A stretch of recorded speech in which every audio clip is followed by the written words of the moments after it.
So ladies and gentlemen, we all know this car. Yes, it's the 124017 from WLtoys. We all know that it cogs, and it cogs sometimes a lot. But this is version 1. It drives very good on pavement, but when you go into grass and everything, it cogs like, you know. So there's a version 2 of it, of course, and the version 2 is perfect. It runs great. I'm not going to buy the version 2 because I already have the version 1 and everything is the same except for this thing. Yes. So I bought upgraded parts. It's a 60 amp ESC and it's an upgraded motor. It's a 4300 kV motor in there. You get a pinion there, but I also saw that there's a pinion on there and a new motor mount. So we're gonna get this into this. Later that same evening. The same motor. So I still think that if you have a pinion, and I also think it's the same ESC because they look the same. They look 100% the same. This is the old one, this is the new one. So they see if they look perfectly the same. And I think they're the same. So I think if you order only a new pinion and a new motor mount, and you can get this off and put the other one on there, then you're golden. So then you have a V2. I ordered everything. I don't think it's necessary. I'm going to mount everything and then we're going to rip for it.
So you saw the performance of the car.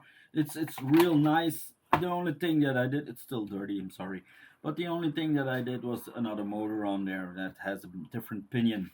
I really dig it. It's a real nice car. It's for the money, it's good.